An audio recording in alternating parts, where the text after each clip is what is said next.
Hey everyone, I'm Kevin with Victory 4x4. In this video, we're going to be installing a gas tank skid for a 3rd gen Toyota Sequoia.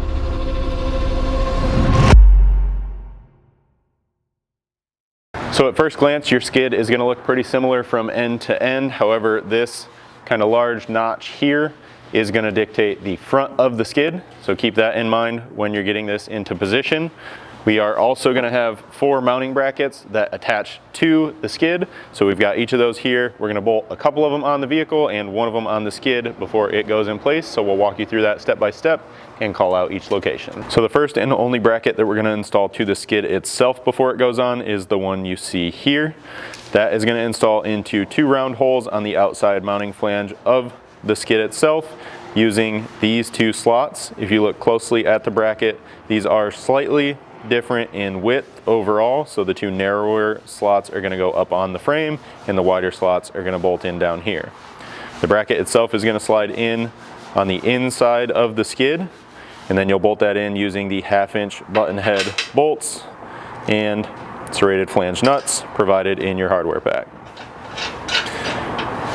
As with all of these, we're going to leave them just a little bit loose until everything is in place so that we can use that slotted adjustability. So just like that is fine for now. And then we'll move on to the truck.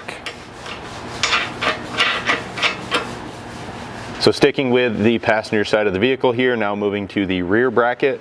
This is the bracket that you're going to have to install.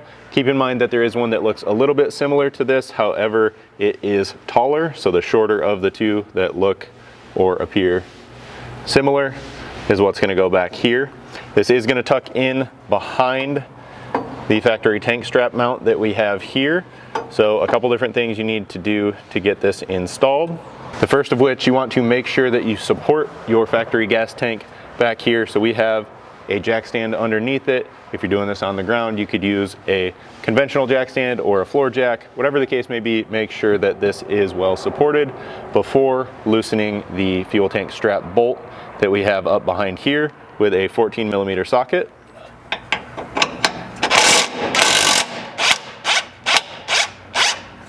Now technically that's all you should have to do. You can then reach in behind here with a wrench and access the main mounting bolt, which is the factory bolt that holds the bottom of this sway bar link bracket. However, since it's a little bit difficult and kind of crowded in here, we're going to remove the 2 bolts up here so that we can get this bracket completely out of the way and really show you guys what's going on in here. But again, keep in mind you do not have to do that to complete this installation. With that bracket now out of the way, you can get a better look at the bolt you'll be removing here. So for that, you need a 17 either socket or wrench, depending on how you're going about this. So you'll pull that out, making sure that you leave this one attached and engaged so that we're not fully disconnecting this sway bar. You can then grab your mounting bracket and slide it in place here and reinstall that factory bolt.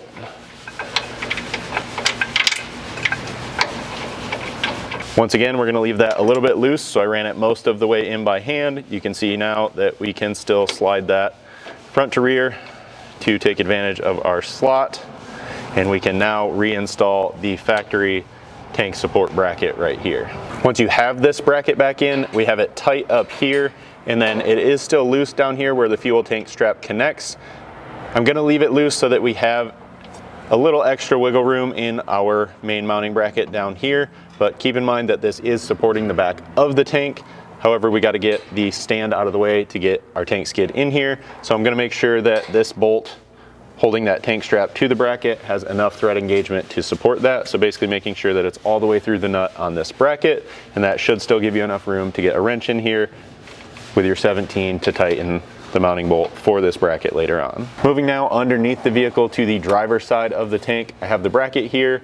Much like the outside brackets, it's got 2 slots. One is going to be slightly larger in width, and that's the one that's going to mount to the tank skid, leaving the other one to mount up on the vehicle using this mounting bolt from this drive shaft loop. So we'll get a 14mm socket to remove it.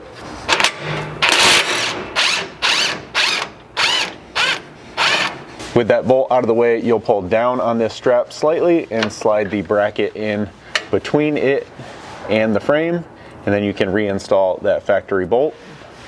If you're having any trouble getting this started or lined up, you can come over to the other side of the bracket and loosen this bolt as well.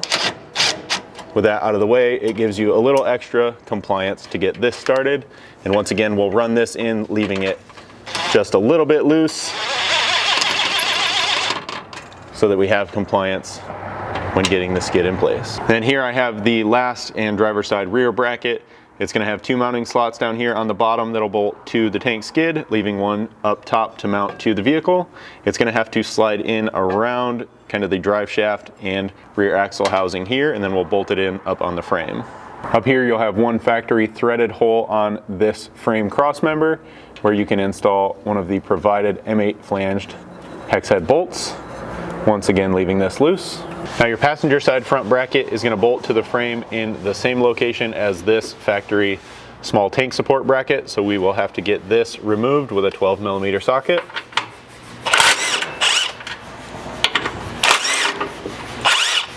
We're going to lift our skid into position using a transmission jack, and we're starting with that passenger side front bracket here on the frame. We do provide two replacement bolts for this location, so you'll need a 13mm socket here. And we'll go ahead and get both of these started.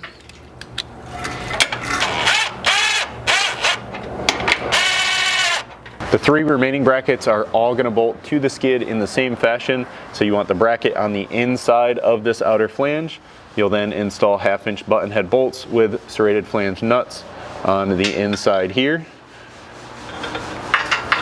So you can then work your way around and install those at the remaining two brackets while everything is still loose. Once you've done that, you should have all of your hardware in place. You'll then just need a 5/16 hex to tighten up your 1/2-inch button head bolts, and you can then just work your way around tightening all of your brackets to the skid and all of your brackets to the frame, making sure on this passenger side rear bracket that you remember to not only tighten the bracket up here, but come back and tighten your fuel tank strap to its factory location right there.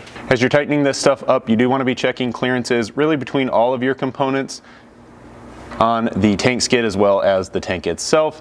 Most specifically, take a quick look at the driver's side rear bracket, since this is the closest bracket to any moving components, being this axle housing as well as drive shaft mainly in here. Once you're happy with everything there and you've got all your mounting hardware tight, this install is complete.